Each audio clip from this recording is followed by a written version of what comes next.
Welcome, everybody, to another edition of Tackle Shop Live.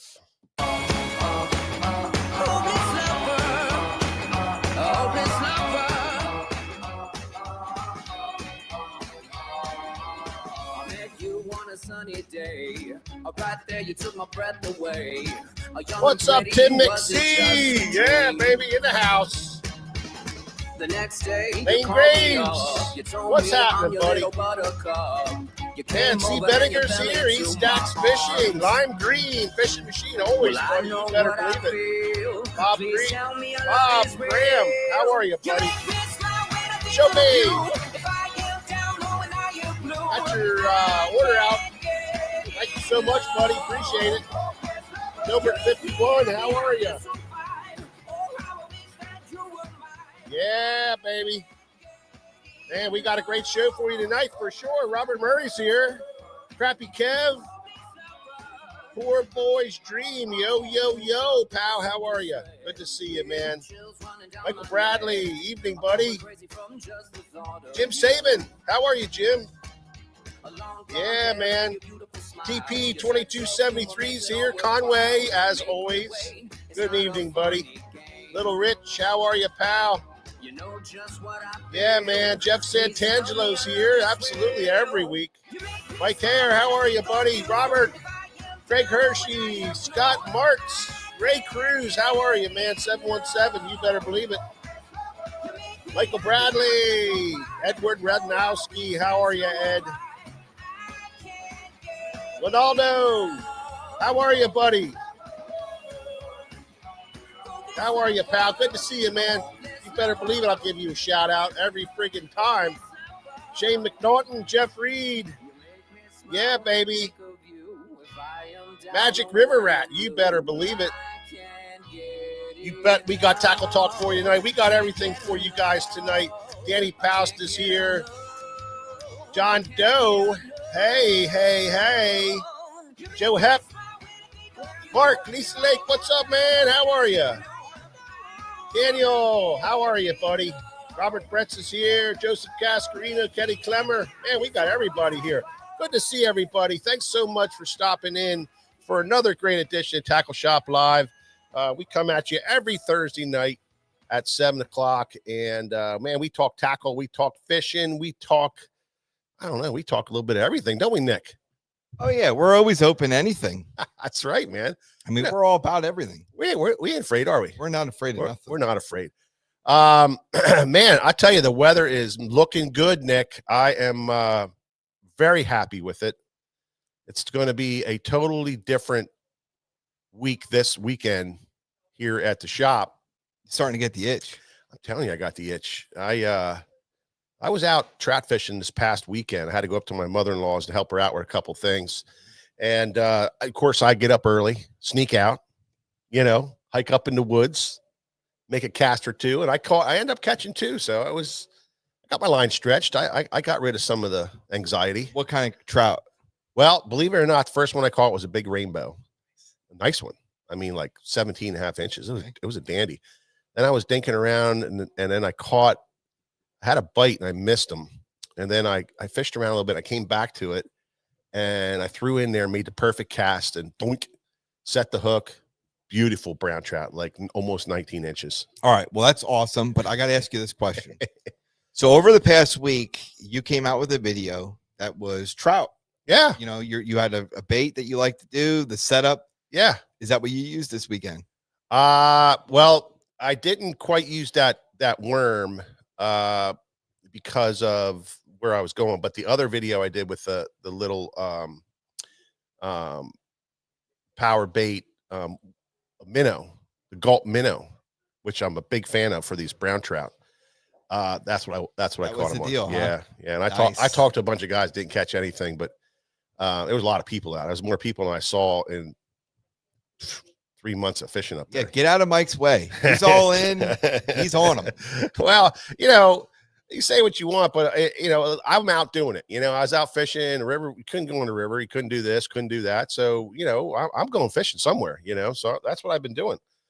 But we are on the eve, Nick, of the greatest show that we do every year The Cabin Fever sale is right upon us, starting tomorrow. Really, really excited about it. We have a great lineup of stuff going on here.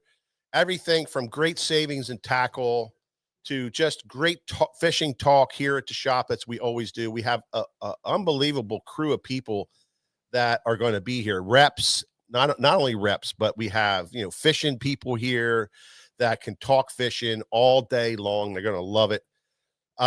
So listen, you don't want to miss this. This is our pull. We pull all the plugs out for this one. It's our last big event of the year in the shop. And we're going to be doing this again this year.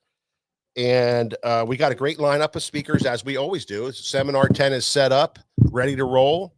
Not going to be as cold as the last one. I'll tell you that much right now. That was a brutal, brutal day. And, we talked about that last week, last couple times. And I tell you, it was brutal. But this is going to be nice weather. It's going to be very comfortable out there in the tent. And we have some great, awesome seminars. With the likes of Alex Davis. We have Alex Davis here from Shimano, one of our boys, that been here before, but a great seminar speaker. Just get you pumped up. And he is going to be doing a couple seminars with us Friday and Saturday. He's here for the whole weekend. Of course, GDP's going to be here. Kind of surprised me the last minute and said, "Hey, I'm there. I'm not going anywhere. I'll be home, and count me in." So GDP is going to be here, and of course his seminars are fantastic. And we got a different guy too. We have Jeff Little, kayaking guy that has really revolutionized kayak fishing, and not only that, but the fishing part. He's just a really awesome fishing guy, very scientific with his approach to fishing, and he's going to be doing a couple seminars for us both on Friday and Saturday. So we have him. And then on Saturday, we have Gray Buck coming. Gray's always a great guy to have here. We're so excited for him to be here once again. So that is the lineup for you here for that. I tell you, super, super excited about tomorrow and Saturday. I hope everybody can come out and take part of this event, because it is truly a masterful event, and it's big. It's our big event. So make sure you guys clear your calendar, come on out, check out the seminars, check out the specials. George, these specials are freaking crazy. Some good ones. You got some good ones this round. Oh yeah. Yeah. Oh yeah. So a lot of free giveaways with purchases. We have several buy 3 get 1 free type deals. We got that going on. We've got buy 3, get a hat, get all kinds of cool stuff. So, plus not only that, but there's just the great deals on rods and reels that, for this event is just stacked. So if you guys are looking for some stuff, looking for some tackle, get here Friday and Saturday, tomorrow and Saturday. You don't want to miss it. It's going to be awesome. If you can't make it, starting on Sunday is our Cabin Fever online sale. So for a lot of people who are out, out more than 4 hours away, because there's people here already that drove in today that were 4 and 5 hours away. One guy said he drove 5.5 hours. And he was in here walking around getting ready for the show. So that was cool. And he drove 5.5 hours. So he's here. He's going to stay the whole weekend. He's got hotel room and that's how big event this is. I mean, there's been people in here all day long that are excited about the show tomorrow and are going to be coming in. So, but if you can't make it and you're far enough away that's just not feasible, we got you covered. Sunday through Wednesday, I think, is the online sale. Great discounts on there. Check that out online. Starting on Sunday at midnight. So, or actually Saturday night at midnight, it's when it fires up. So you guys can jump on there and take advantage of some awesome stuff. So Cabin Fever sale, our last big event of the year, the blast hoorah. George is fired up. I'm fired up. Nick's fired up. And we are really, really, really looking forward to it. So hope to see everybody. And yeah, you got anything else on that, George? You got anything you want to add? Well, yeah, been working on my sales for the event. I want to really kick it hard. Yeah. I've got about a half a dozen, 8-10 things that are 50% off Yeah. that are inline, current, hot deals Yeah. on like legitimate hot product. Yeah. We're not talking Ollie's here. We're talking, get her done. Get her done. So great deals, great swag. I've got a wall full of hats set up over here. I've got T-shirts. Sunline, Cigar giving out line, Yeah. free Power Pro spool filling. I mean, we're giving away a lot of line. George, one of the things that I saw was pretty cool was the shirts, the Daiwa shirts. Oh yeah, the AFCO. Yeah. So the deal with that is it's for everybody, and you buy a reel, and then you normally Whoa. What? Don't get us screwed up now. What's that? A Tatula. A Tatula. Rod or reel. Rod or reel Tatula. Or a combo. Yeah. And but you normally have to send off to get that. But not here. Well, we hope. Right? We hope. Are they here? Not yet. Not yet. I thought they were here. I thought there was a box one back here. No. No? Oh. Well, we hope they're so, supposed to be here. Yeah. But anyway, also what, Nick, is special about this event is the Shimano Rod and Reel Road Tour is going to be here. And it's a pretty cool thing. You're going to get with a purchase of Shimano combination Shimano G Loomis Jackal and Power Pro, and you hit a certain figure mount, you get this bucket right here, and you get a hat and a bunch of swag that's down inside there. So you get this whole deal with the purchase. We throw it in. You're going to buy it anyway. We throw it in. But this is the Rod and Reel tour that Shimano is doing. They're here. They could talk tech. They could talk all the technical aspects of it, and really help you out with your decision making on your purchase. And for that, you're going to get a nice little deal there. So, we got that. That's the kind of stuff that's going on in this event. It's a bunch of cool stuff like that. Oh yeah, it's good. So anyway, I hope everybody can come, and we love having all the people from Tackle Shop Live showing up and introducing yourselves and talking, and it's just neat to put a face to a name that we see on here every week. And we've met a lot of you so far, and it's always great to meet you guys and the new guys also. So welcome everybody. My name is George Acord. For you guys that don't know, this is Mike, or I'm Mike Acord. This is George Acord, and behind the camera is cameraman Nick, and we do this show every Thursday night at 7:00. This is something that you should share with your friends. Take the time, like, share, and comment on your platform that you're on. Get your friends over here. Get them lined up. Get them in here, and to enjoy the talk of fishing tackle, and fishing techniques, which we do every Thursday night with you guys. With that, we're going to get this thing going. We're going to talk about some cool stuff, and one of the segments of the show is talking about tackle, and we call this Tackle Talk.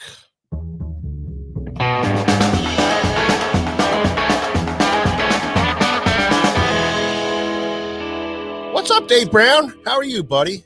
Carl Bunch is here again. Oh man, Carl, you're turning into a regular. Good to see you, buddy. George, what do we got going on, man? What's hot and new in the world of fishing tackle? Man, I tell you, we got some new. There's some great stuff that's been coming in here. And we got some new. Yeah. Yep, we are on the cutting razor's edge once again. Yeah, baby. These just came through the door, and I'm not going to go into like crazy detail on them because they're just starting to trickle in here. But this is one of the most beautiful rods that I've seen in a long time, and I want to show it to you. Nice. This is the new Zodius. And this one right here is going to draw some serious attention. I mean, not even going into the blank. I mean, the High Power X the Infinity wrap. I mean, we know what a Zodius is. You know, we know what the X Pride, Zodius, Corrado family is. This is the new B version, so it's a new generation. But I mean, look at this thing, all blacked out. And there's a few things about this to point out, without so much getting into the crazy tech of it, which we will. But first of all, just look at that blacked out bad boy. So your real seat right here, this is CI4 plus carbon. So this is a very light. Now, this is my favorite model in the whole line. This is a 7.2 medium heavy casting. Does it all, Rod. It's very versatile rod. I mean, this is literally one of my favorites. And first thing I noticed when I took it out of the pack, it comes in a sleeve, by the way, a nylon rod sock. Mm-hmm. The first thing I noticed was it has a very light feeling tip. Now, I don't mean the flex. I'm talking about the weight. So this rod without a reel on it it just hangs in your hand at the proper position. Well, they worked on the balance a lot on this rod. And they got the balance down really well. I mean, you talk about balance with rods and reels all the time, and you know, sometimes you just don't know. This is, if you wanted to know what balanced rod is without a reel, yeah, this is it right here. Pick this rod up, and then you can say, "Oh, I know what a balanced rod is. Yeah. This is a balanced rod." But I mean, check out this lockdown for the reel seat. I mean, this is a machined aluminum, and it looks badass. I mean, it's got style. All matted out black. The hook keeper is where it's at. So, you know, there's nothing more frustrating on planet Earth than popping a snag free, you know, with the old boomerang technique and having your line go up underneath your hook keeper. I mean, that just friggin' sucks. I literally take side cutters and cut hook keepers off of rods. Just cut them right off. Looks like you disfigured. Look away. Hideous. Look at that. Look at that hook keeper, man. It's cool looking, and it's very usable. Yeah. It's very usable. Yeah. Yep. And we shouldn't have any problems with that line hooking up on that at all. No. Zero. None. And then we have awesome guide train. And I'm not even like totally boned up on what on all the componentry. I'm going to go there at another time. I'm going to talk about the blank. What is High Power X? What is Infinity wrap? I'm going to talk about, you know, the guide frames, the guide material, but there's a bunch of new lengths, models, actions. There's swim bait rods.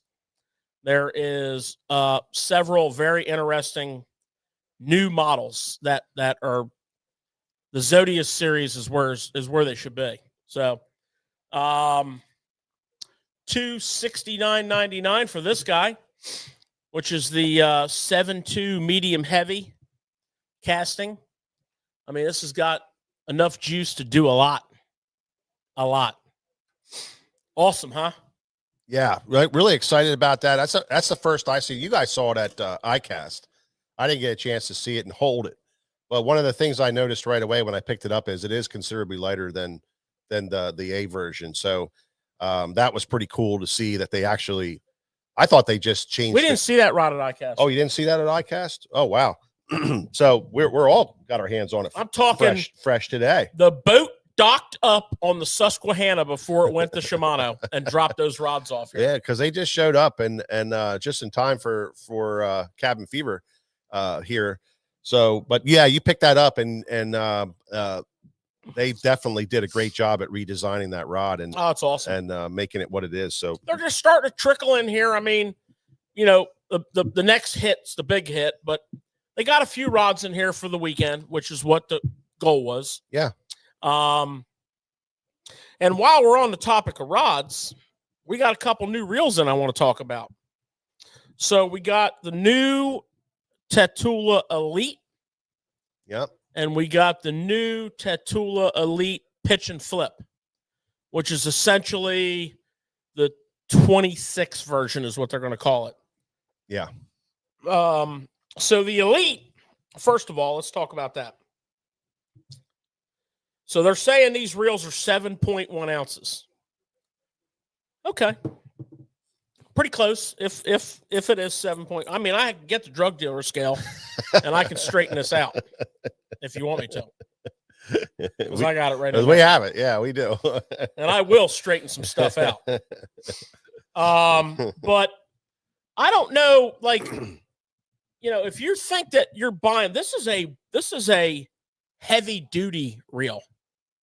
This reel is designed for, you know, bigger line. Mm-hmm. You know, so your line capacity on here, for example, is 125 yards of 14.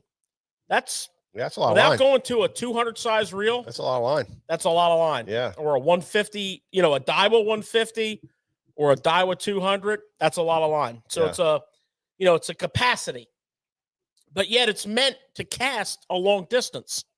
So it's not just, you know, limited to not being able to cast real far, right? Yeah. Aluminum spool.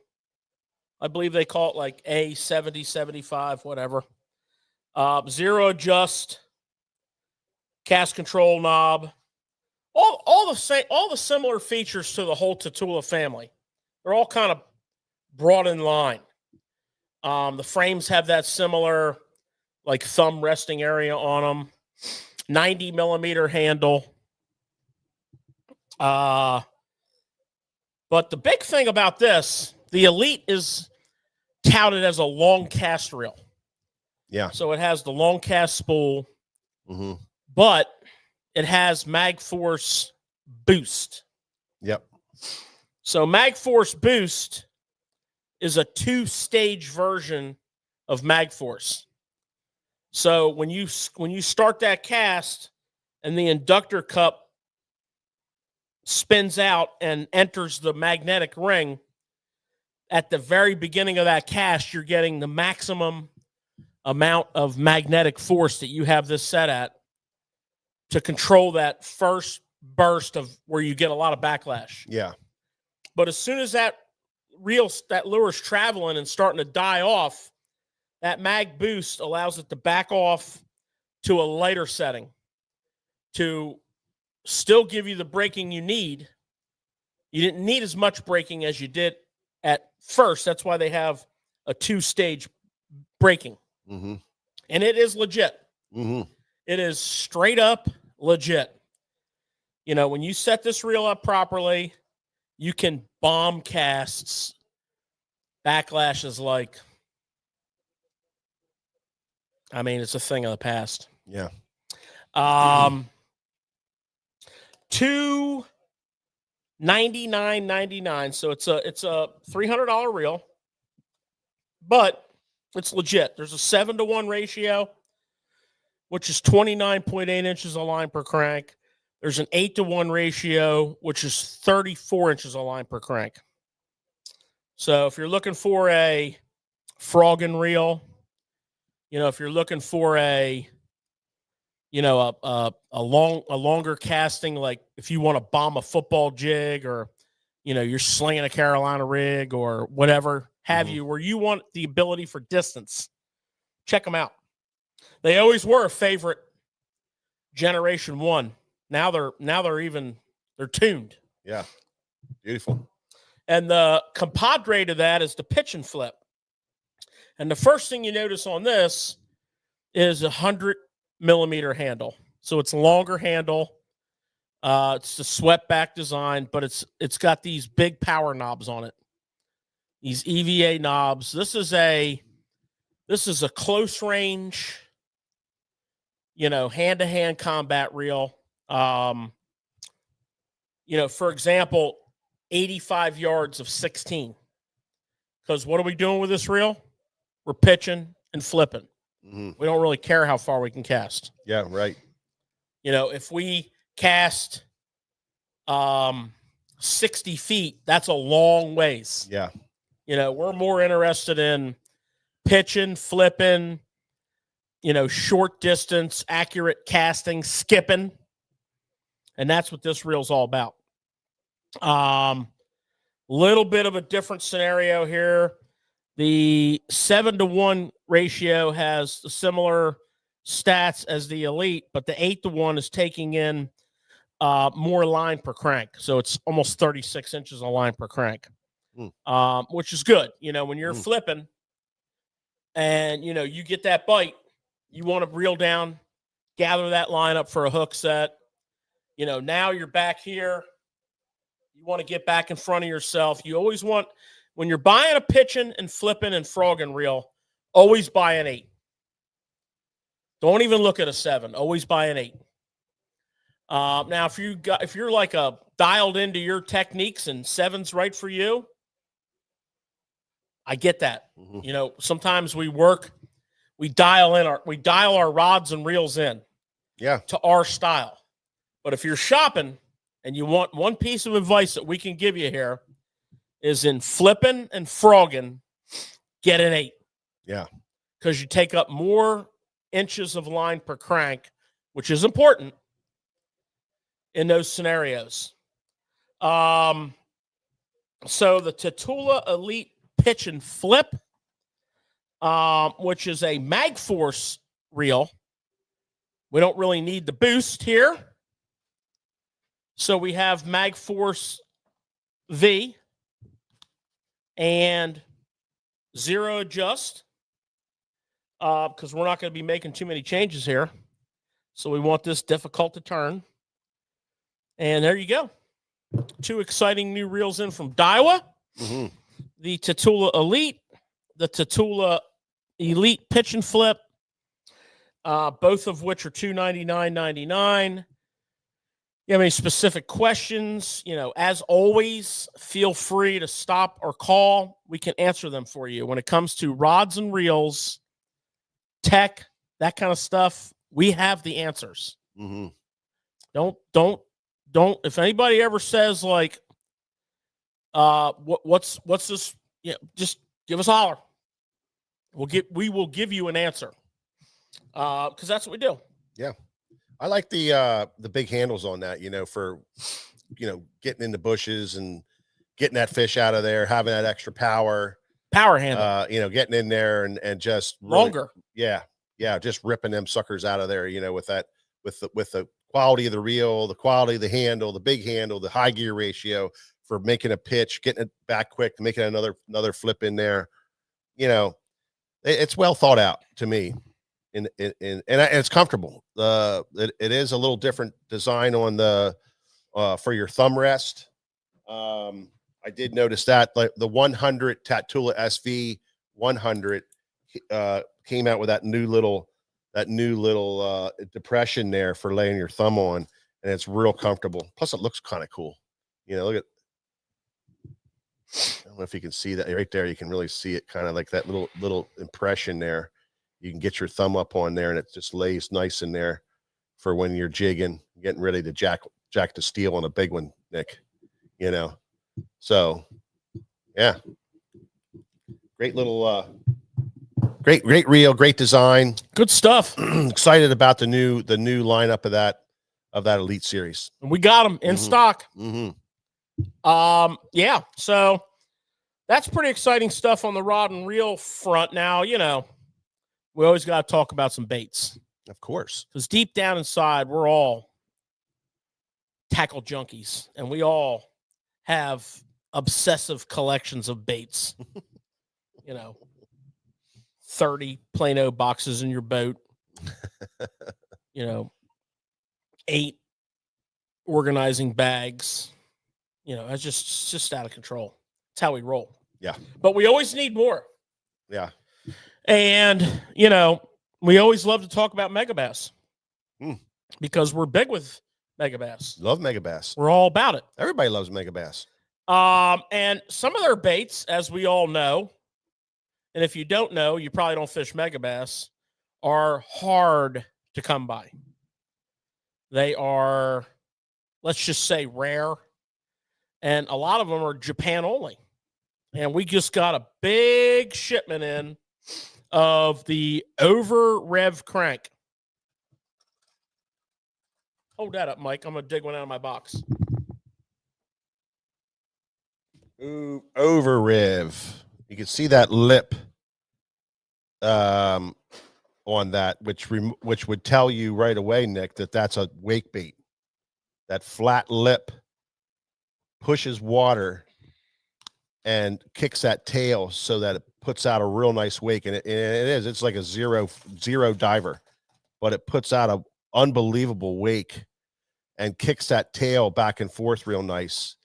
So you get that true wake bait action out of it with that really cool lip. George and I had it. What you can see, that's in our box. George and I have a couple of them. We've been chucking them around, and it's truly a great wake bait.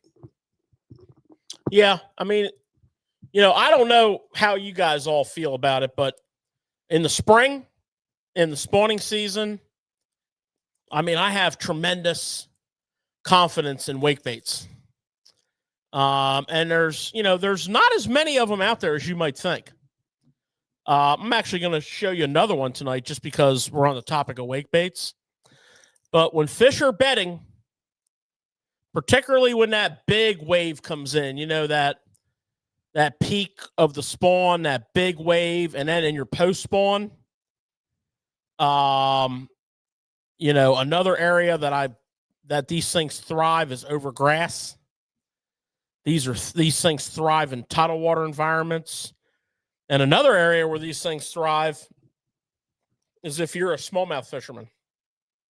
Whether you're fishing shallow flats on crystal clear northern tier lakes, or you are fishing, you know, a river like the world's greatest river called the Susquehanna, this bad boy rocks. It's called the ORC, the Over Rev crank. You can see that profile.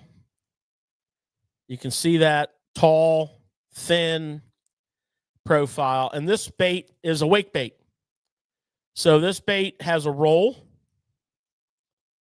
and a little bit of this, and it rips. You can fish it at a high speed. You can fish it at a slow speed. Mm-hmm. You can put your rod tip down and you can get it to dive about 2 inches.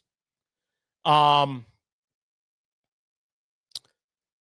some modifications that we've done, especially around smallmouth, is put a feathered treble on the back. That's scary good. Mm-hmm. So let's look at some colors, because we love to look at some colors.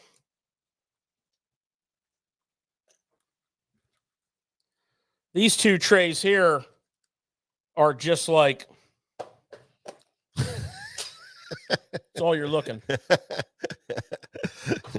Just a touch. You're so secretive. That's a touch of the wake design. So I think we have right now in stock, like I'm gonna say like 16 colors. And these will literally be gone for the most part by the end of this weekend.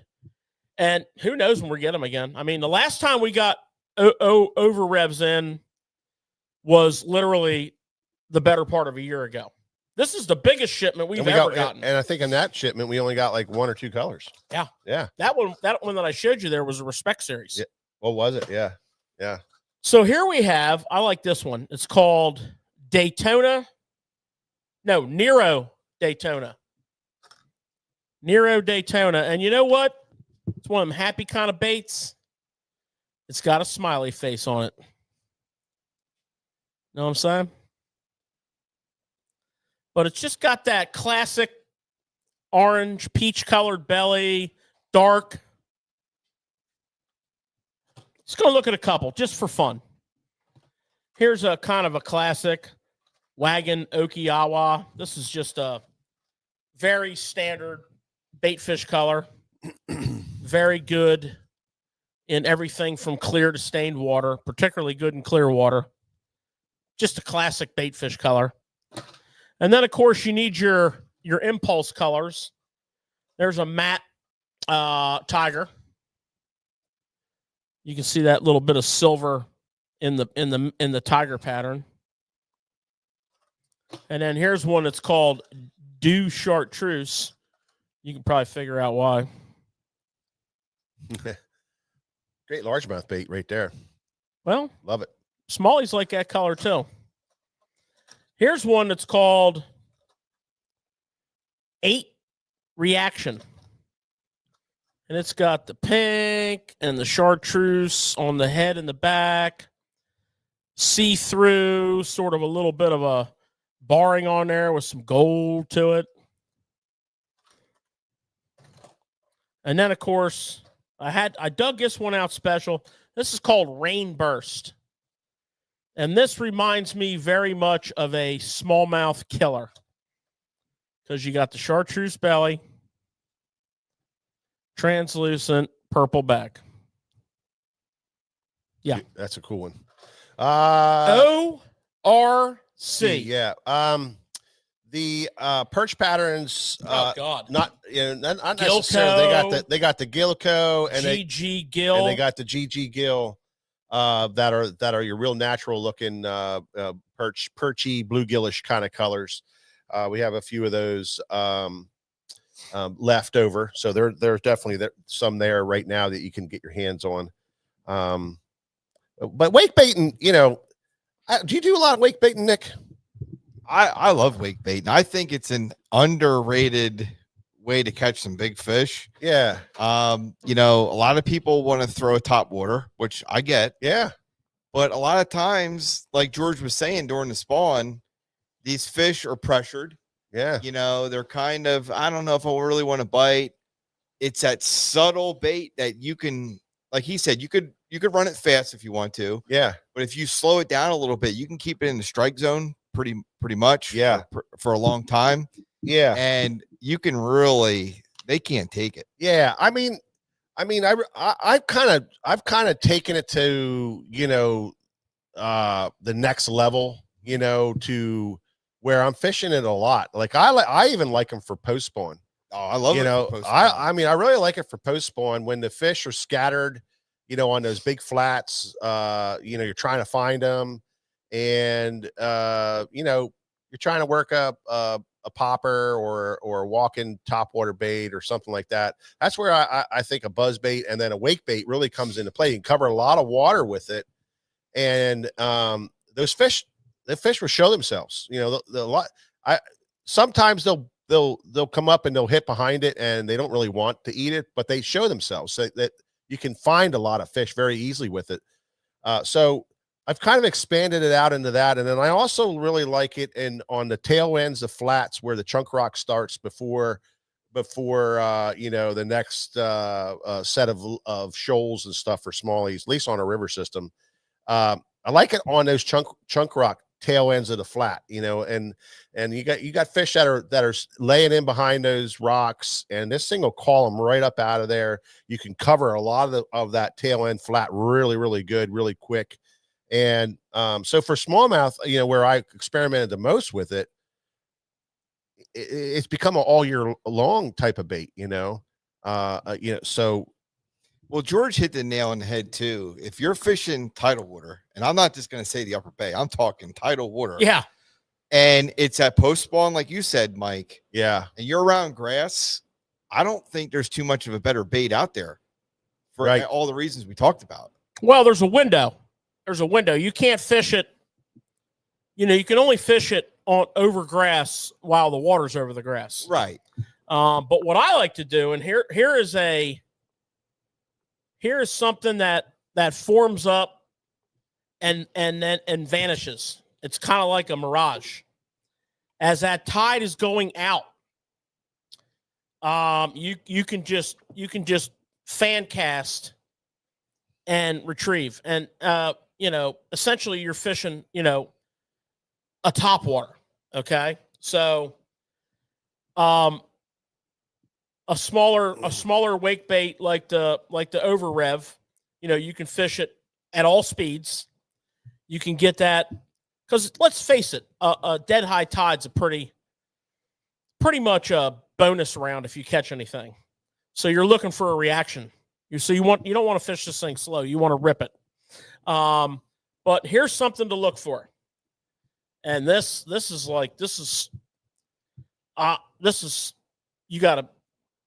you gotta focus on this because I don't think a lot of people have ever even noticed this, let alone done it. As that grass becomes touching the surface, as the water's falling, thicker areas of the grass act like a barrier and they push the water around them, and that water actually accelerates.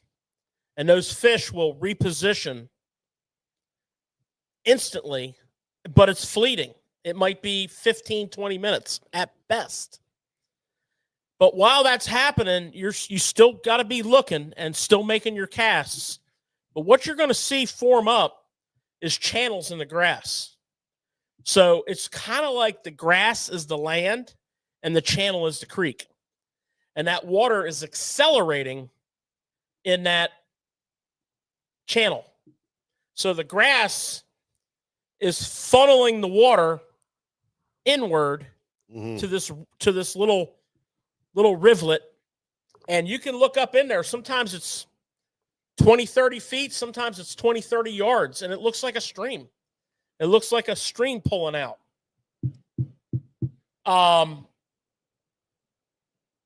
And you got like 10, 15, 20 minutes, and then it's gone. Mm-hmm. And there's two things there. We call that the rip, when the tide's running as hardest. And we call that those fish reposition. So we call that like it's the same as why a creek mouth is so good on an outgoing tide. Oh, yeah. All that water's getting pulled through the grass this way, hitting that little chute and turning and going like this. So any point or clump of grass that impedes that flow becomes a major attack point for like a multiple fish. And one of the best ways to pluck it in post spawn is with a wake bait. And it can be an over rev crank, or it can be a whatever your favorite wake bait is. There's not a lot of them out there that are like wake baits. Yeah. And I like to fish them on a not a crankbait rod in that grass situation. I do not fish them on a crankbait rod. I fish them on my spinnerbait rod. Or a rod similar to that, but with braid. Yeah, me too. 50-pound braid. And now when I'm open water fishing, I don't fish them on braid. But when I'm in that grass situation, I'm picking braid. That's my number one wake bait scenario in tidal water. And George, you said about open water. I've had a lot of success with wake baits when you're, again, post spawn on lakes where the fish will come, they'll like come after the top water, but they don't really want it. Right. Sometimes if you follow that up and you used a wake bait that's subtle, they just got to have it. It's I don't know what it is. Yeah. It's just a subtle thing. Well, it's definitely a totally different sound in the water. And like to what you said earlier, Nick, the speed is a big thing. So, not only is this a great fast speed bait where you can really fish it pretty fast on the surface, it's great slow. Hold your rod high, just real slow. You get that real subtle kick out of it. And for what you're saying, sometimes that steady retrieve, those fish will eat it. Whereas with a pop, stopping, the directional movement, too much directional movement, they blow up behind it, they swirl behind it. They don't really want it. But that nice steady speed they can kind of zero in on it, and they kind of like, and it triggers that, and they'll eat that steady retrieve. And speed is pretty important. Yep.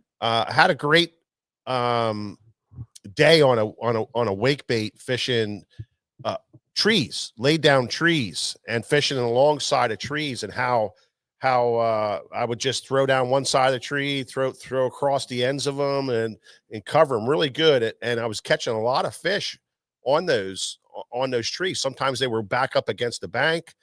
You were able to make that long cast the length of the tree and really cover the whole length. You catch fish on the back of it on certain days. On other days, you catch them out on the ends. But it's really good around trees. It's really good on smallmouth and on flats and rocks, and it's a great grass bait. It's good. It's just a lot of fun to fish, and it's something I don't think a lot of guys are doing. They're really not throwing a wake bait a whole lot. Like the Baby 1 Minus, when that first came out, there was a lot of guys that did jump on that bandwagon and throw it. But even then, they didn't throw it for very long. Plus, that's not a wake bait. No, but you could fish it like that. You can, but you got to fish it slow, and you got to keep your rod real high. Yeah. I fished it as a wake bait. And there's nothing wrong with that. Yeah, I fished it as a wake bait a lot, and hold my rod real high in the air, and I made it wake all day long, and real kind of kick around with it. So there's not a lot of people that really fished it too much, Well, I have another area and thing that I look for the wake bait, and I literally have, like, you open up the port side rod locker in my Skeeter right now, our Skeeter. There's a wake bait tied on a reaction rod with braid, and that rod never gets anything else tied on it. That's what lives on that rod is a wake bait. That's how I roll with them. Well, and that's smart, because you can pull it out anytime when you see that situation. Again, I have another situation that I like to look for. Yeah, and I got to tell you, this involves vegetation also, but water willow, bank grass. Oh yeah, water willow, bank grass, whatever you want to call it. I call it water willow. Super shallow, shorelines, flooded bank grass. If the lake's up, deadly through the spawn, into the pre-spawn, into the summer. During a minnow or shad spawn, particularly, we get a lot of minnow spawns around here. But if you get a minnow or a shad spawn, they will spawn all over that, because normally that type of weed prefers a hard bottom. And when it's growing up on the bank, it's usually gravel or sand or something of that nature. And that's what the minnows like to spawn on. That's what the shad like to spawn on. We always talk about spinnerbait, chatterbait, and they're great. Topwater, and they're great. But the wake bait is freaking killer. I mean, it's just killer. Now, in river fishing for smallmouth, the wake bait on water willow, probably one of the most underutilized techniques, again, because these baits are totally underutilized, but probably one of the most underutilized techniques that you will encounter. And what I look for is, I like the water level of the river, our river, the Susquehanna River. I like the water level up to where the water is flowing through the grass, to where there's enough water that it flows through the grass bed. When you see that, that is your clue to add to your arsenal, your wake bait. Now, is it 100% home run? No. There's nothing that's 100% home run ever. What we're talking about here is high percentage, high probable patterns that are overlooked by many that draw really awesome, aggressive strikes. So keep those couple of scenarios in mind for your wake bait fishing. And you will be like, you'll be all about the wake bait. Oh, yeah. All about the wake bait. And speaking of wake baits, I'm going to show you another one. Man, I'm going to show you another one. turn into a wake bait show. Well, I could make it a wake bait show You never know where you're going to go with this show. Remember when David Letterman had his top whatever? Yeah. The rundown? Yeah. I mean, I got the over rev crank. Yeah. I got the King Shad, Mm-hmm. the wake bait from Strike King. Mm-hmm. I got the KVD 2.0 wake bait. Mm-hmm. I got the Spro Zero Swimmer. Oh, yeah. Yeah, that thing's exciting. Well, I mean, it's essentially a copy of a Mikey Jr. Yeah. Yeah. But this bait fishes great. Now, what I like about it is it's coming right out of the pack with Gamakatsus. And I like the fact that it is a true wake bait. It stays on the surface and leaves a wake. Okay? Look at that color. So this bad boy here is, I'm going to say that's about a 4. I don't know if they have it written on here what the length of it is. It's about a 4-inch bait at the most. So it's not a crazy. No, it's not a real big It's bait. not a real big. It's not like you're fishing a rat. Yeah. A rat is essentially a wake bait. Yeah. And some of them look bigger than they really are because you're looking at the tail. But like a 30 Spro is small, a 40 Spro is kind of average, Mm-hmm. a 50 Spro is big. So these wake baits that we're talking about here tend to be a little more on the smaller side, the more all around size, if you will. And this Zero Swimmer, check this out. Ghost. Beautiful. It's a great color, man. That's a great fish catching color. $12.99, 100 millimeters, 3/5 of an ounce. They call that bone.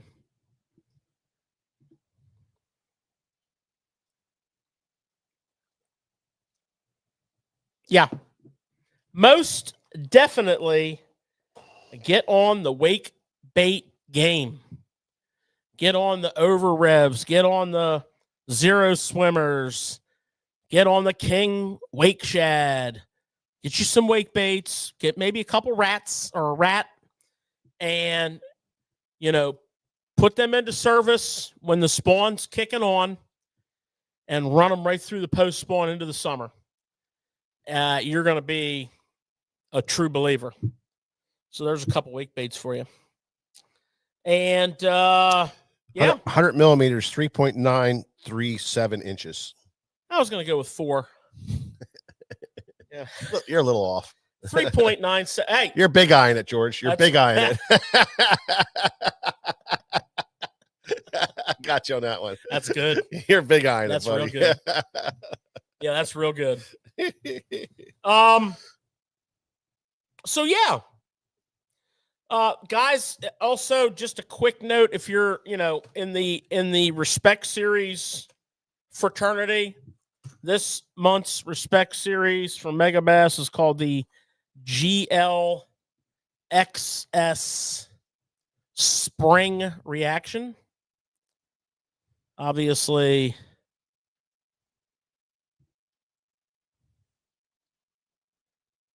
got that kind of, let's take a look at it out of the pack. It's got that kind of pearl type of a back on it. Pretty interesting. The back and the belly have got that pearl in them.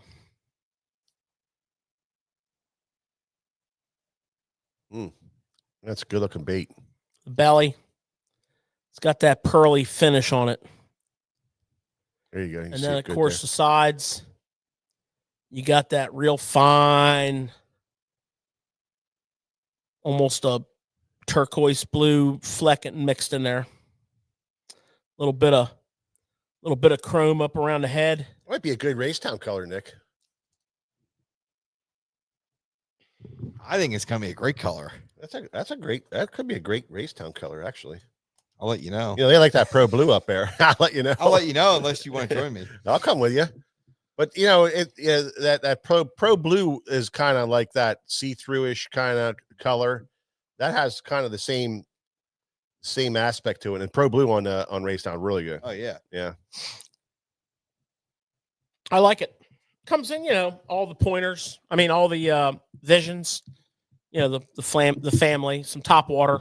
George had to throw that jerkbait up there. I mean, we're all getting the itch, and that jerkbait, it's going to go down. Yeah. Well, you know, we got a lot of people that track those Respect Series colors, so I like to just let them know. Yeah. It's been out for about a week, so we did sell through quite a bit of them, but we have enough left to make it interesting. Oh yeah, for sure. So there you go. Tackle talk. What do we call it? Tackle talk.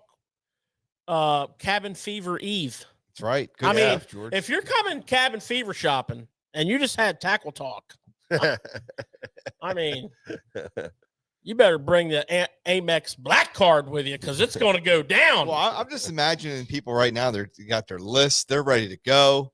Well, it's really funny. The guy, one of our customers who drives a distance, he came in tonight and he had a book, and he says, "No, let me see the page. Okay, this page right here. I'm looking for." You know, he had 2 or 3 pages that he was, and he picked up. You know, he said, "Hell, his basket's right back there. He has a 3/4 full basket already." You know, because he did some pre-shopping, and he's marking his stuff off. It's amazing, George, how organized people really are that come in here with lists. Oh, yeah. It's every day we see multiple people come walking around in here with lists. It's just what they do. It's great. I love it. I love people that do inventory on their tackle at home, working on their tackle, making notes, making a list, getting their list right, getting their tackle dialed in, and then come in here and they buy exactly the stuff they need. That's Here's what I'd love to know, and we won't know this unless, you know, I'll go around this weekend and ask people: are you buying what's on your list because you're replenishing what you have confidence in, or are you buying what's on that list because you want to try some of these new techniques that we talk about every week? It's a little bit of both, obviously. Yeah, I'm gonna do some interviewing this weekend. Well, you know, every year, myself and George, you know, we get we always get a couple of baits that intrigue us. Yeah, a couple that really intrigue us, that we really kind of, I mean, we get a lot of stuff, but we have stuff that we're buying for a specific purpose. You know what I mean? And the stuff comes in and it's like, man, I know exactly where I would use this. I know exactly when and where I would use this setup. And I wish I had it last year, you know, and I'd pick up 1 or 2 and stick it on my desk, you know, and it's there's a lot of that going on.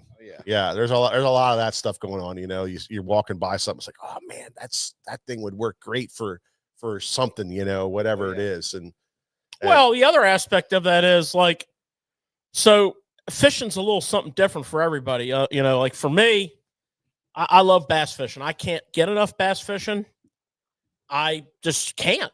I want to fish bass all the time. And, you know, there's multiple aspects of that. One is I like to fish in tournaments.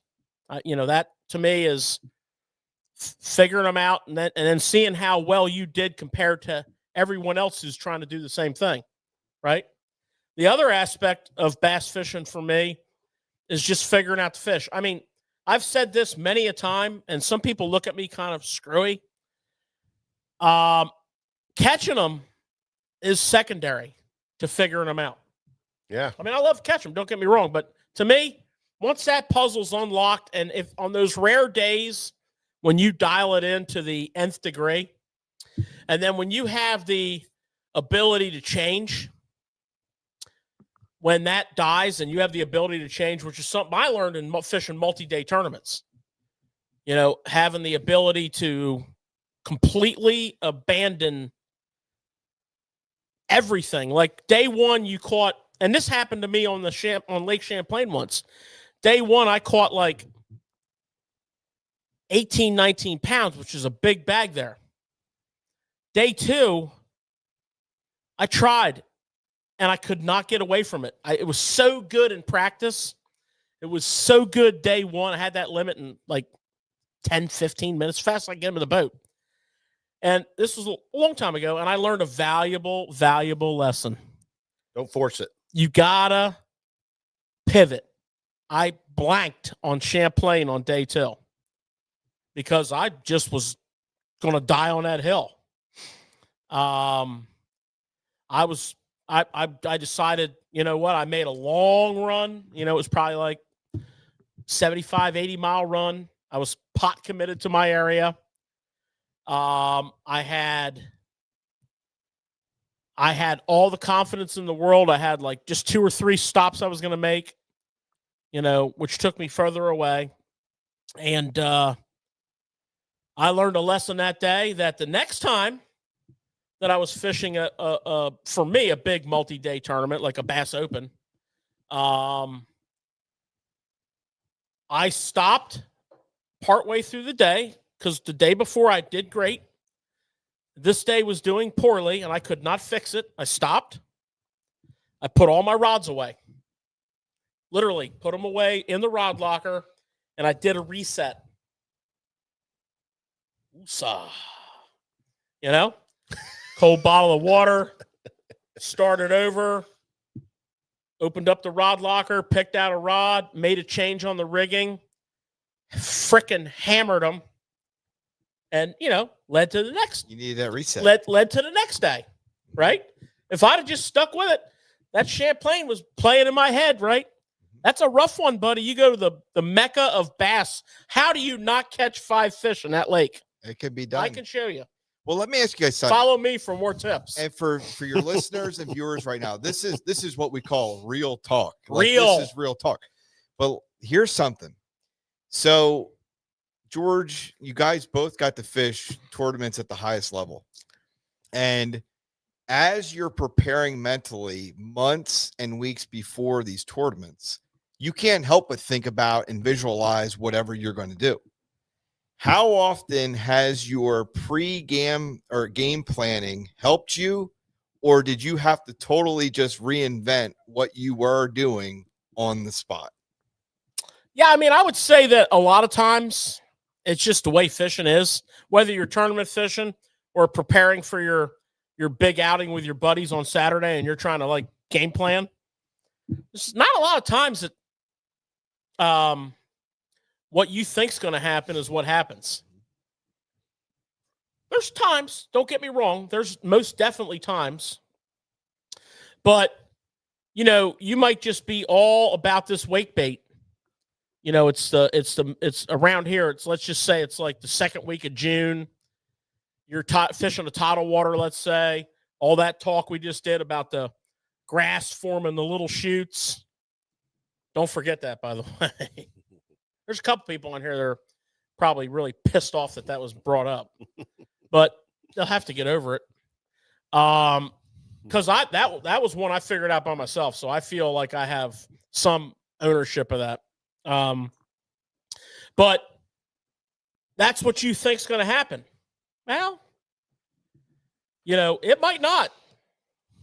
That's actually an interesting situation because that little pattern right there only lasts 20, 30 minutes. Yeah. At the most. You know, and if it's working really, really good and you want to fish it again, you got to make a long ass ride. Yeah. To get to that stage of the tide again. Yeah. Right? Yeah. So it better be working really, really good. Yeah. Yeah. But to get back to Nick's question, it's they call that preconceived notions. You have a preconceived idea. You have a preconceived notion, Nick, of what you expect that day to turn out to be, and what that day's we're thinking it's going to be. But you also have to go into that day with an open slate. And George talks about that all the time, that, just go in there with an open page, a blank page, and write it. But you have to have, but you have those preconceived notions of the time of the year, the body of water you're on, what stage the fish should be in, what the fish are feeding on that time of year, where's the bait that time of year. And then you go through all that scenarios, and you got those notions, those preconceived notions that you're going to tie in. And the problem is that if you stick with those preconceived notions and you do that preconceived thing all day long, then you're that guy, that guy that sits on that one spot, that point, because he caught 3 in practice. And he stays there all day long in a tournament and never moves. Of course. And, I was watching the Toyota series. I mean, the Bass Pro Tour today in Texas. And there was a young angler on there. It might be his rookie year. I can't remember his name, but they said this guy will flat out move. Like, he'll pull the trolling motor up and roll. He's not in love with anything. And I was looking at his forward facing. Yeah. And he was on these trees. And I don't know if they were all bass. They could have been catfish, bass, and white bass all mixed together. Whatever it was like an aquarium down there. Mm. And he was going through his progressions. The last thing he did was he was working a jerk bait through there. And my point is, very few people would have the wherewithal to leave. Stop, pick up the trolling motor, and get the hell out of there. This guy left. Yeah. Now, he probably came back or will come back, but he's out of there. And that situation is like what I like to call, and the only thing that prevents you from doing this is laziness. I like to call it following your gut instinct. Yeah. And here's my guideline for that. If you sit down and open up your tackle hatch and you're going, you're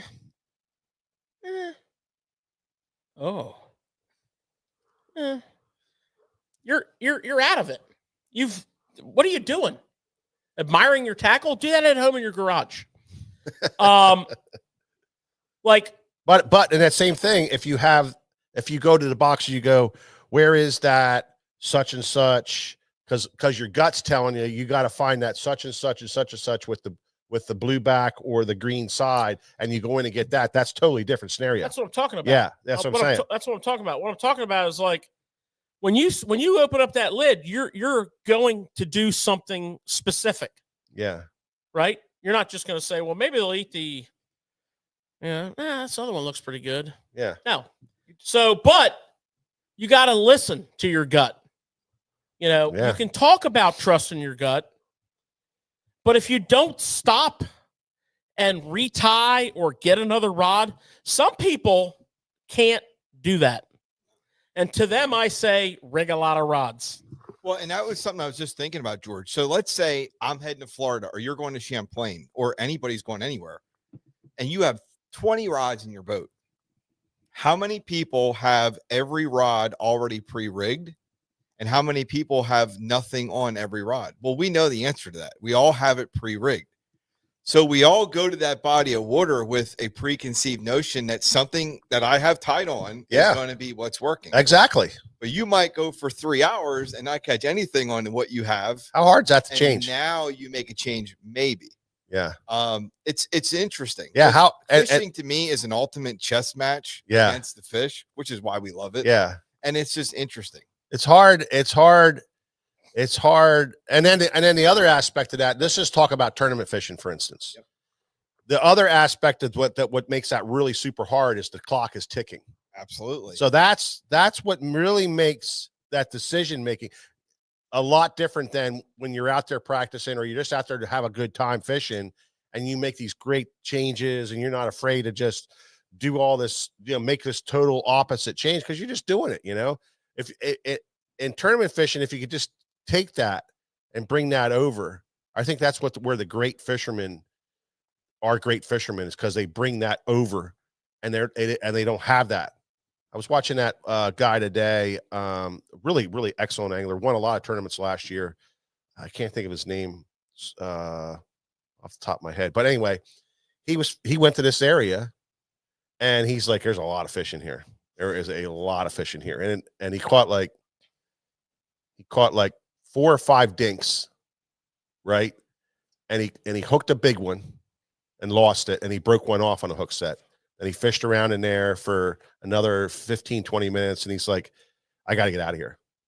And I'm thinking to myself, and this guy just starts backing out of this area, and he turns around. He goes, these fish they're just not ready to go yet. He said, in practice, I shook a bunch of fish off in here. So I know there's a lot of them here.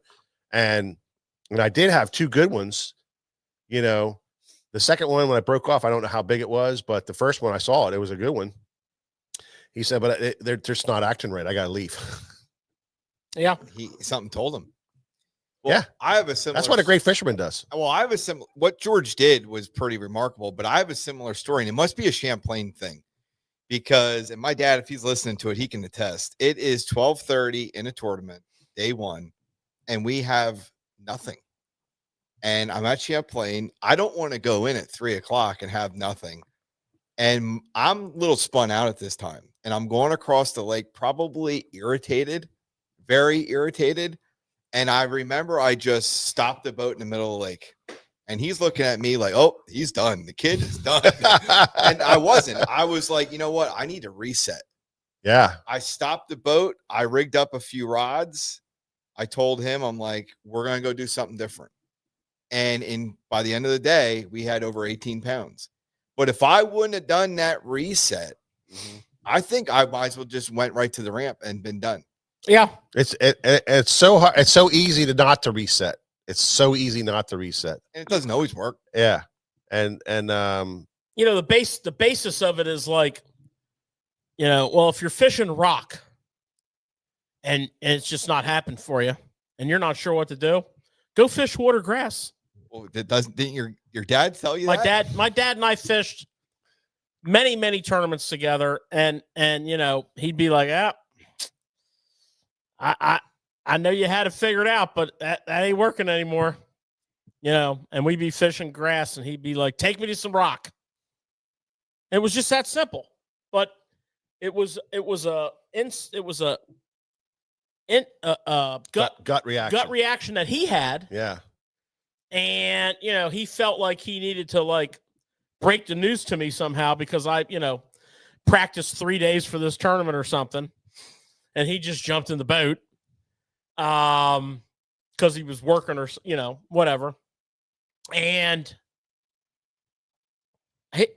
more often than not, it started a path to success. Yeah. Figuring you catch one. Mike and I do it all the time. Yeah. We do it all because we learned it. Yeah.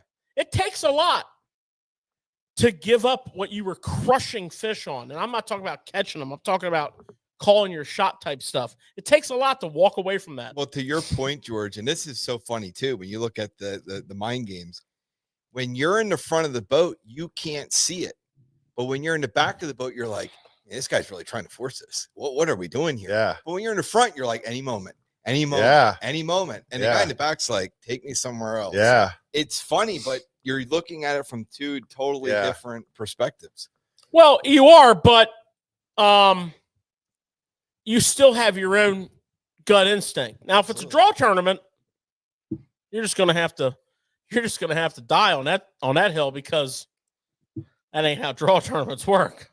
If it's 2 good buddies fishing, or if it's a team tournament. Mike and I fish a lot of team tournaments together, and we talk it out. And we'll essentially say, look, okay, it's 10:00. What we thought should have been happening ain't happening. So we're either going to go offshore and start scoping, or we're going to go, on wood or rock or grass or shallow or deep edge or something, and we're going to go do that. Or, we're going to go out here and Carolina rig this hump, and, we'll drive the boat over there, get a Carolina rig out, catch a fish, that's it. Tie up another Carolina rig, and that's the game. So you got to have, it can't just be random, like just madman doing stuff, but you Right. got to have your gut instinct. You spent all these years watching shows, reading, putting thousands of hours on the water of your own, studying, learning your techniques, developing instincts. Mhm. To ignore them, why did you do that? And Yeah. a lot of people will ignore that. Yeah, and some people just they don't care. They're just fine with it. That's fine. They're fine with it. And that's fine. If that's how you fish, and you're like, well, they didn't bite for me today. My 3-4 spots they just didn't bite.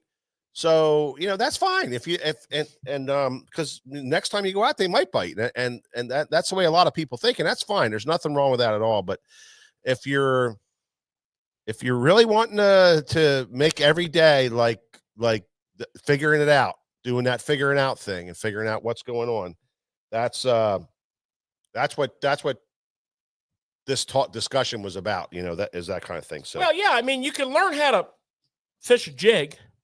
You can learn how to fish a wake bait. yeah, But can you learn how to completely abandon what you're doing in a multi-day tournament and start over? Yeah, as it turns out, you can. yeah, And guess what? The first time you do it in a 1 day or a multi-day, it's Yep. more dramatic in a multi-day. The first time you do it and you go from, dying to thriving, you're going to be like, hell yeah, I can do this. You got a new tool in your tackle box, and it didn't cost you anything. Yep. Pretty Yep. cool. Pretty Yep. cool stuff. Great discussion. yep. Great discussion. Well, every week we do rig of the week, and we are going to jump right into that, and we'll discuss that all coming up.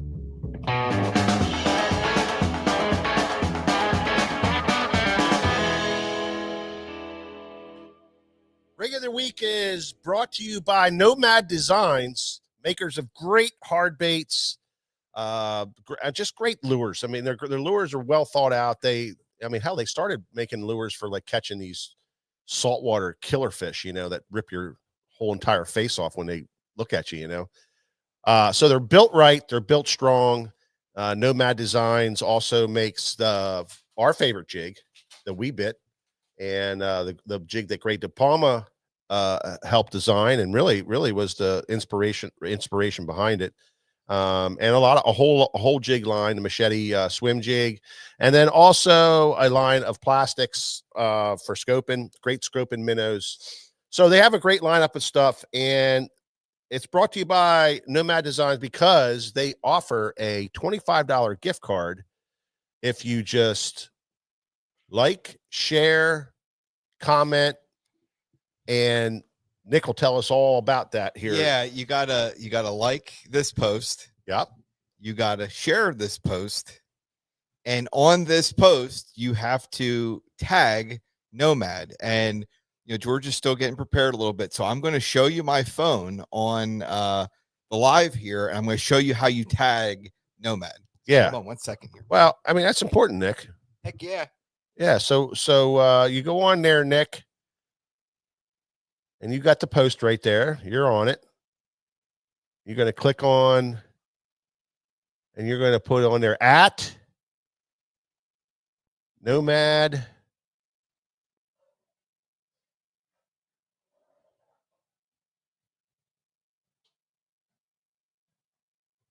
And there, look, it just pops up, and then you click on that, and that tags Nomad. Yep. And then you hit post, and then Nick is entered into the contest for the $25 gift card. So, Yep. He can't win. And we give one away every Yeah, week, and the gift cards for Susquehanna Fishing Tackle or sfttackle.com. And we give one away every single solitary week. So this week's winner, Last week's winner. well, it's from last week, but it's this week's winner is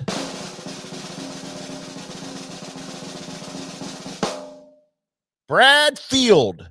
Brad Field is the winner. Good job, Brad. And Yes, you sir. are the winner of the $25 Yes, sir. SFT gift card brought to you by Nomad Designs. Woo! Little Ric Flair action there. Yeah, baby. There you go. Brad, get a hold of us, or we'll get a hold of you one way or the other. We'll work it out. So far, everybody who got one used it and got it. So Well, this weekend's a great time to use it too. absolutely, you can come in here and use it right here at the I would walk across that parking lot barefoot on broken glass to come in here and spend a $25 gift card. Oh, you better believe it. But you know what's the best part? That George has something up his sleeve here. I know it. Yeah. Oh, for the rig? What's the rig of the week, George? Well, I'm going to take some liberties with the rig of the week. And I'm going to tell you why. Because I'm the one doing it. Okay. Okay. Yeah. I have spent a ton of time recently teaching the Alberto knot to a lot of people. And it caused me to remind myself that a lot of people are not really dialed in on their leader to braid knot, which is very important because let's just talk about spinning equipment. Period. So spinning tackle has evolved to arguably the very best way to fish spinning tackle is braid to leader. Okay, so it adds this tremendous versatility to your spinning outfit. And I don't care what you're fishing for. I don't care if you're fishing for bass, saltwater fishing, whatever.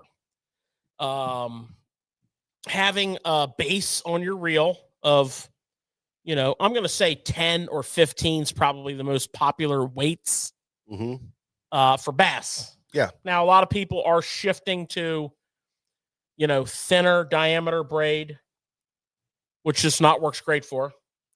Yeah. And a lot of people are shifting towards thin leaders. Yeah, I think you hit it right. I think the versatility of that it just makes it so much nicer. Yeah. One day you're going down here to fish in the grass and you can throw a 12-pound leader on, and the next day you're going up and you're fishing clear water somewhere and you need to put an 8-pound leader on. It's easy to do that. You can swap out, but the baseline is there, and it becomes very versatile. That's a good point, George. Well, I have another good point. Ooh. Before you all think you know how to tie this knot, and if you do, great. I'm proud of you. But I have a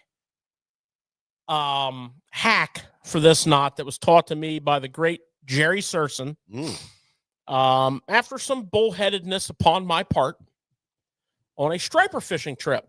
Jerry, being the wise old salt that he was just like, You're doing it wrong. I told you what to do here. So let me, without further ado, tie this knot. And on a close-up with cameraman Nick possessing all his powers and abilities to the best of his powers and abilities. I don't know. Maybe a white background is the way to go here, Nick. We could put a white background down here. I think I don't know. I think it might work better if you just do it against your black shirt there. I can do that too. Just if he zooms in. So what I got here is I've got some 12-pound Sunline. Okay. Because Sunline is a very good line. And this is my fluorocarbon. I'm going to double that over. All right. Nothing fancy there. Give yourself something to work with. You can trim off 5 or 6 inches of line. It's not going to kill you. And now this knot is mastered if you can manipulate your fingers properly. So we're going to do this like we're taking this to a basic level. So grab that here. Okay. Now I took and got a yellow braid because I think we can see it better. And I got a little thicker. That's another beauty of this knot. You can get those bright lines and not have to worry about the fish seeing it because you're putting a big leader on. Yeah, I highly recommend from a visual standpoint of view that too. Yeah. We're going to come up through this loop. Somebody is immediately going to say, well, can I go down through the loop? You can if you want, but you got a 50-50 shot. I mean, okay, there's two options. Go up through the loop. Now, here's trick one. Grab the loop and the line, Paul. okay? And give yourself some line to work with. Grab that. See that? Now, hold this. Hold this. Get that over there. It's kind of, it can be a little slick. And use this finger and this finger and this finger. That one. You all know about that one. And wrap, grab, wrap, grab, wrap, grab, blah, blah, blah, blah, blah, blah, blah. 6 or 7 times. Stack them up. Okay? Now we're just going to go and wrap right back down over top of them. Okay, so grab that. Same fingers. Wrap, grab, wrap, grab, wrap, grab, wrap, grab, wrap. Okay? Now, let's look at this. Let's look at this. Here's your loop.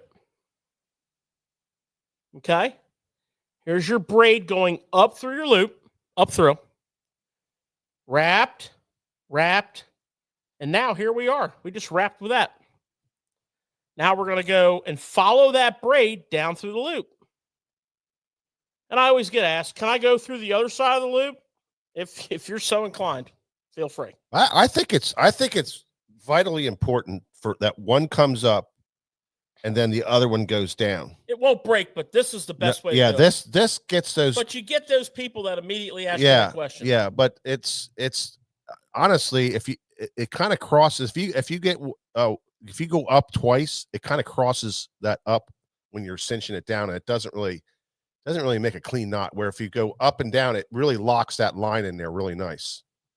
That's why I said follow this down through. Yeah, exactly. If you're so inclined not to, for whatever scientific reasons you have, informational purposes only. Moisten that line real good. Grab your 2 ends, your double ends, cinch.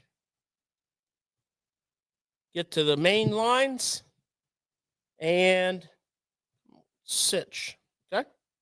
Now, here's where we have to discuss. So we got our fluoro and we have our braid. If this leader is 12 pounds or higher, put 2 half hitches on the braid. Okay? So your half hitch is simply wrap it around and go through.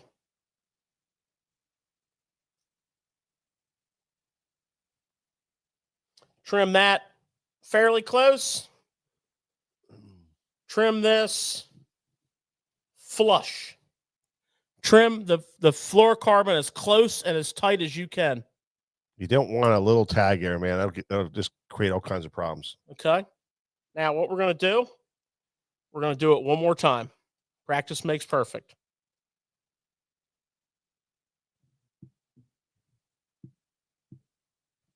I think I backlashed my knot. Here we go. All right, let's do this a little quicker now.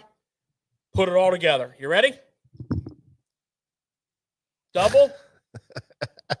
No, Bob, I don't. I don't think I ever will. Come up through the loop. That's funny.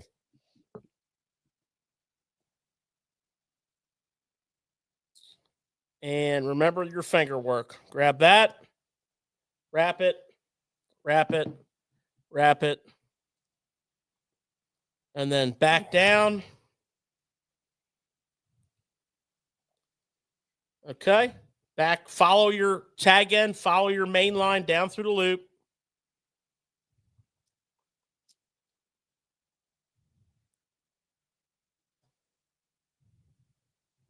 Makes a nice small knot. Okay. 2 half hitches, because this leader's 12 pound. 12 pound or heavier. This is the hack. In case you guys were wondering what the hack was. Yeah. This is the trick. Okay. This is the trick. So just put your half hitch here. And if this leader's under 12, you don't need to do this. You're not going to have any problems. Do it again. What that does is just lock the tag down, Nick, so you don't get any slippage. And if you don't think it slips, no, I think what happens is it's heartbreaking. I think what happens is I think that the tag end of this stiffer, like if it's like a 20, 15, it can catch a guide frame and it unties the knot. I don't know what to say. It was my theory. Yeah, but wasn't it on hook sets that they were coming undone? No, on the cast. On the cast. Yep. Trim this as flush as you can. Just get your flat edge of your scissor. Put it against that so you don't nick it. And you can feel that little tag. If it's just a little tag there, you're good. Look at that. I like to leave a little bit on the braid side, a little bit of a tag on the braid side. That doesn't hurt your casting. It fuzzes up a little bit, but it just gives you that security, I think. I cut everything flush. I don't like it real flush. Huh? I don't like it real flush. I'm just telling you how I do it. Yeah. Flush. And I never have this knot. This knot, I've caught 80-pound amberjack on this knot. I've never broken this knot ever in my life. So there you have it. The Crazy Alberto, ladies and gentlemen. There you go. Created by and named after legendary saltwater guide Alberto Nye. Mm-hmm. We always give credits. Credits too. On Tackle Shop Live. Well, I'll tell you right now, Brad Field, you're the winner of the Nomad Designs SFT Tackle gift card. We'll get hold of you, or you'll get a hold of us, one or the other. And we'll make sure you get that $25 to blow on some tackle. Right on. I got something real interesting to say about this braid to leader. And I found this fascinating. Last week on Santee Cooper, a lake we talk about a lot here on Tackle Shop Live, because it's on steroids. The lake is on steroids. Last week in the Major League Fishing Invitational, the young man who won that tournament, and Aaron Yavorsky from Florida, who's already fished a classic at 8, I think he was 18 when he fished a classic, maybe 19. Him and his dad, they went through the team tournament and won it. Well, it was a 2-day tournament because the wind was really bad the first day, and that lake is big and ugly when it blows. He had, and check this out, he had 67 pounds, 4 ounces on 10 fish. Jeez. He had 2 30-plus pound bags. Jeez. I think the first one was 35.5, and then the second one was 31.15. Jeez. Okay, check this out. All I can say is jeez, Nick. Here's the part that we need to discuss. He was scoping, obviously. During his scoping period, he said he pulled up on day 1 to his brush pile. His first period was a scoping period. Put his scope on, and in 15 minutes caught 35 pounds off the brush pile.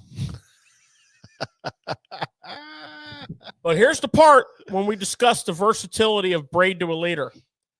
His setup was a spinning rod. He caught 8 pounders, 9 pounders, Golly. 7 pounders, 6 pounders, Wow. 5 pounders, 4 pounders, all big pounders. Check this out, guys. A spinning rod with braid in 8-pound test fluorocarbon leader. And I was telling that talking about that with Alex Davis tonight when he stopped by the shop in preparation for tomorrow's this weekend's event, because he fishes all those tournaments. He's fishing MPFL this year, but he's a tour level pro. And, you know, when you get an opportunity to, you know, especially a guy like that, I really enjoy talking to him, and I gather a lot of knowledge. He's like, yeah. I said, you think that was a typo? He goes, no. I said, I can't help but thinking that was a typo. He goes, no. I said, what makes you so positive? He goes, because I'm very good friends with another top 10 finisher, and he was using the Sunline 7-pound leader and catching those giant fish. Jeez. It was critical to use the light line. They were shaking a minnow, big ones, 6-inch, 7-inch minnows on brush pile. And I'll tell you what, I saw this Yavorsky screen later in the day. I mean, this was after he already just pummeled them on day one. This was later. It was the end of the day. It was the end of the day. And he was kind of in scout mode. And he pulled up on his brush pile, and it was small. You could have told me it was a clump of grass, and I would have believed you. And it was just like these big dots that if I see them around here, they're catfish. I don't even throw at them.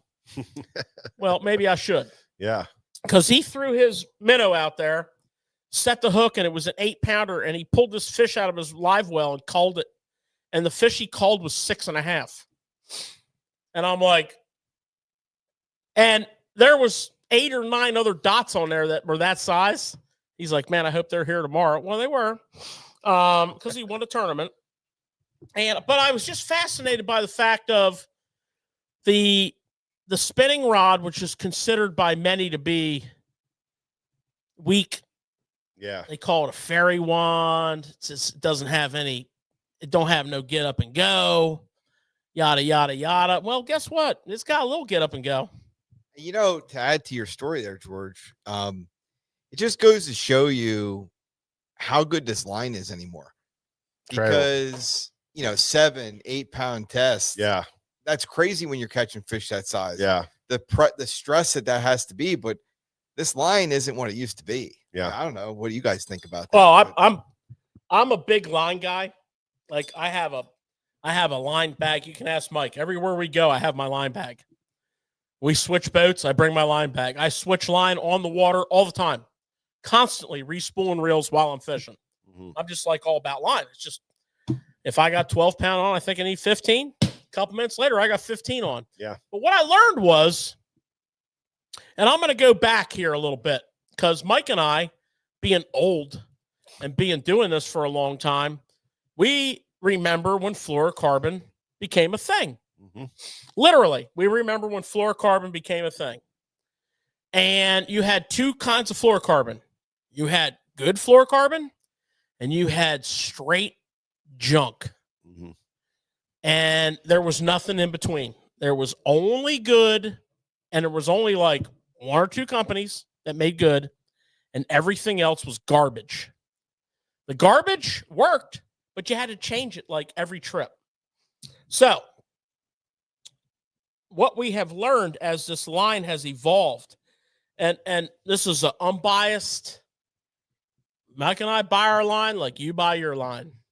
Once in a while we get given a spool. I shouldn't lie like that. But we buy most of it. But here's the deal. If you take a good brand of fluoro, and I'm just going to name a couple that are really good. Sunline, Mm-hmm. Seagar, Mm-hmm. believe it or not, a saltwater company called High Seas that you've heard us talk about forever, who puts 0 effort into their freshwater market, by the way. But their fluorocarbon's exceptional. You take those companies, you take like Daiwa Samurai fluorocarbon. That is a primo fluorocarbon. You know, where we used to only have 1 or 2. Now we have all those, and there's more. I'm not going to mention them all. Yeah, there's a bunch of them. But those lines, and here's what I learned. This is the coolest thing that I think I've learned in fluorocarbon. When I was hardcore heavy duty tournament guy, my fluorocarbon was essentially, my bag would have like 15 spools of 20 or 25, 2 spools of 15, and a spool of 8. I didn't use anything else. If I was pitching or flipping or chatterbaiting or spinner baiting or any of them kinds of baiting, I was using 20. Only 20, nothing but 20, unless I went to 25. And then, I backed off of a lot of tournaments. And if you've spent a lot of time with 20 and 25, especially pitching and flipping, it's a tad high maintenance. You pay attention on these tournaments that we watch, and you see the best of the best pitching and flipping all day long, and you hear that. That's because they have loose line on their reel, and that's the reel and the line all.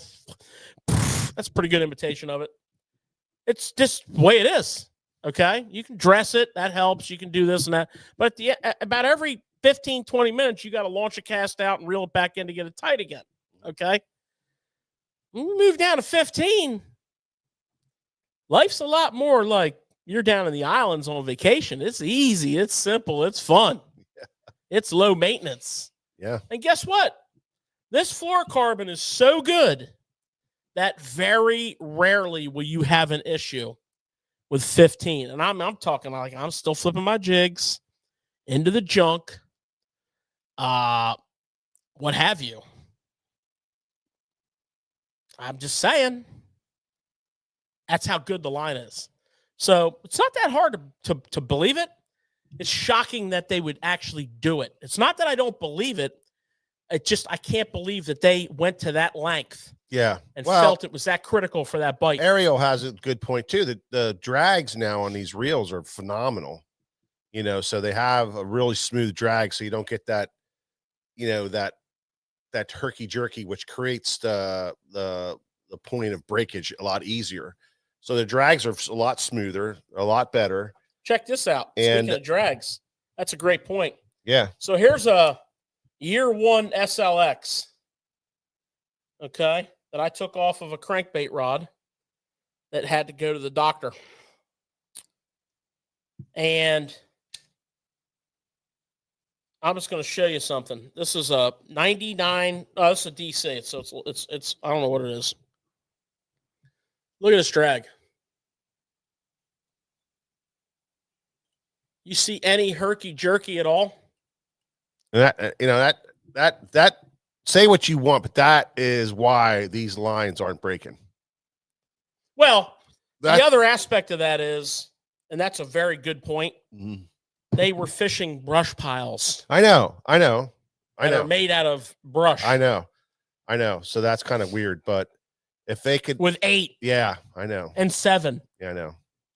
Now they weren't necessarily in the brush pile. Right. They were in the neighborhood of the brush pile, but I don't know if you've ever hooked pull you into the. I don't know if you've ever hooked an 8 or a 9-pound bass. Okay, let's just. They have a tendency to. He got shit lucky. They have a tendency to do whatever they want to do. Yeah. And I thought it was really interesting. I thought it was a great tournament to watch. Yeah. And yeah, I mean, and that tournament was dominated, by the way, on the scope periods.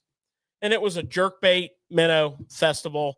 Now, in the non-scope periods, it was what you would expect in a pre-spawn event. It was a chatterbait. It was a crankbait. I mean, we've watched 4 or 5 of these tournaments now. I mean, I'm watching Takahiro. Here he is. He won the Blast Bass Pro on a chatterbait. Chartreuse and white with a 5-inch diesel minnow, which, by the way, is becoming a thing. Yeah, it is. It's becoming a thing. Guess what? He's out there in this Lake, Texas, totally different scenario, throwing he's got the same 2 rods on the front deck. I just think he kept them strapped on the front deck and went right to this tournament. He might not even practice. He might just went out there. And he's just slinging that chatter wagon and just reeling them in. Yep. So, the crankbait and the chatterbait, I had a great discussion with somebody today that was in here, making a valid point about scoping and people who are really good at it. Well, all those people that are out there scoping, that's all those people that aren't on that bank. And as we've been watching, the best of the best of the best, I mean, they're allowed to turn their scope on for one period. Some of them just choose not to. And they're chatterwagoning, chatterbait, crankbait, chatterbait, crankbait. I mean, everybody and their brother must own 55 DT6s by now because that's what they're all throwing. So it's very interesting. The takeaways that we like to garner up from these tournaments. Mm-hmm. Speaking of takeaways, we are big fans here, big fans of Mr. Patrick Walters. Oh, yeah. And he has decided 3 or 4 years ago when the NPFL formed that he was going to supplement his income by fishing the NPFL. Uh-huh. And his goal is to cash every check that they pay. I think he wants them all. If he could finish from 1st to 25th place, he would do it. He just banged out another 100K. Did he win that last one? He won their championship, which they had last week. Well, he wasn't doing good day one. He wasn't. And guess what he was doing? Checking it out. Yeah. The times were a-changing. Yeah, but here's the cool thing about him. If you would have said 3 or 4 years ago who would benefit from a league like the NPFL, you wouldn't have probably thought of him. No. Because when you think of him, what do you think of? Forward facing. And you get in that league, and he's shining in that league. Oh, yeah. He's a real deal, that guy, man. He is a real deal. He's something. He had the biggest bag of the tournament on day 2. Oh. 22 and change. They had Golly. 2 inches of rain the night before between day 1 and day 2. And he's fished that lake his whole life, so he knew exactly what to do. And these mud lines were forming, and he wasn't getting bit on them. He's like, let me just check something here. And he went to the bank. They're on the bank. It was over before it started. But, guys, that goes back to what we were talking about earlier of he could have kept grinding on that mud line. Which he did. Yep. And, Couple times he said, I cannot believe this. And then he said, you know what? Let's check out something. Let me go up here and check this bank. I mean, they might be on that wood by now. Yeah. Not earlier. And he went up there, bango, bango, bongo. Hey, you know what? I know another spot in this lake like that. Bango, bango, bongo, 22 and change. It's awesome. Crazy. Awesome, huh? I love it. And again, I like that guy. We learned from this, right? I like that guy. Crankbait and a jig. They're weird, though. Did you ever listen to them talk? They're weird. Him and the other guys that hang out together. Yeah. But I think that's what it takes to be like. Well, they're on a different mindset. They think and They're talk differently, man. George said something right there that just got me all fluttery inside. Jig. I can't wait to catch a fish on a jig and a crankbait. Jig and a crankbait. Yeah. Don't make me tell you again. But, and I'm sorry to go back and forth, but what you just said, though, Mike, these guys that live and breathe this, they have their own, zone. Oh, yeah. That most other fishermen that we love it.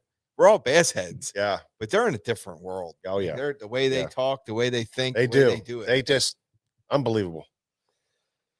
Okay, guys, All next right. week on Thursday, it's the night before the Bassmasters Classic. Oh, yeah. We are going to have a classic challenge with prizes involved. Ooh. First place prize is a rod and reel combo of quality. Nice. It may even be an experienced rod and reel combo of quality. We haven't made our mind up yet. But the second place prize, there ain't no second place because only one person wins the classic. If you're not first, you're last. That's right. So we're going to take and our good friend Brian Setlock came up with this, but we're going to take your best, your top 3 picks. We're going to add them together. The lowest score wins. The tiebreaker is the weight. The closest weight to the actual winning weight without going over. That's key. Yeah. So, if you bet 31-1 and the winning weight is 30 and the other guy bets 15, he's closest to it. Yeah. And then we're going to put all that together. And on the 19th show, we're going to break down the classic. It's all about the classic. It's going to be, the name of that show is going to be called Koikes and the Classic. That's on the 19th. We're going to talk about the classic. Can't go over the The weights. funny thing, George, and I can't believe you didn't mention it Not yet. when you start talking Koikes and stuff like that. Yeah. Is we got a bait coming in tomorrow. Oh, I'm going to mention it. Yeah. I'm breaking that sucker down next week with Well, full options on rigging. I understand what you're saying. Also, the rig of the week. Yeah, but Got a little something to do with it. I know what you're Hey, saying. the rig of the week. Yeah, The rig of the week. I know what you're saying. It's got a bro. little something to do with that. But if you want some of these, I really feel like for our listeners, tomorrow these baits they're coming in and they're on our website, Nick, on the front page right now. Now it all says out of stock, but they're coming in tomorrow, and that's all going to populate tomorrow. They're not even going to last till next week, and that's why. It's just saying. Yeah, that's why I want to tell everybody on here to get on there and buy them when you see them populate on there. So we put them up today. They're going to come in tomorrow. We're going to populate them tomorrow. Hopefully that all works. The plan works out. And they're just going to be gone. So make sure you guys check that out. It's from Skinny Bear. It's basically a quickie looking bait, with the injected EVA. Is that no, not EVA? TPE plastic, the good plastic, 19 millimeters. Great colors. And a 9mm. And a 9mm? Oh, I thought it was just one size. We're getting two sizes, Nick. So I'm just saying, guys, these things are impossible to get, and this is a great one. Every bit as good as the quickie. Check it tomorrow. So just keep checking it, because when they populate, I'm telling you, I'm just going to tell you, if it goes through the weekend, they're not going to be If here. you snooze, you lose. The weekend is going to clean them out. I'm telling you. All right, guys. Well, if you can get in here for Cabin Fever tomorrow, Friday and Saturday, for sure. We'd love to see you guys. Love to shake your hands. Love to have some conversations with you guys. And if not, check us out online Sunday, Monday, Tuesday, and Wednesday for some great discounts on the online Cabin Fever sale. And until next time, we'll catch you on the next Tackle Shop Live.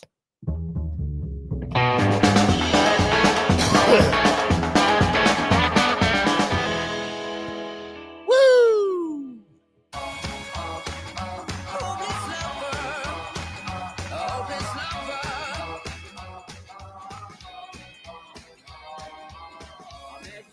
Sunny day, right there you took my breath away. Young and pretty, was it just a dream? The next day you called me up, you told me I'm your little buttercup. You came over and you fell into my arms. Well, I know what I feel. Please tell me your love is real. You make me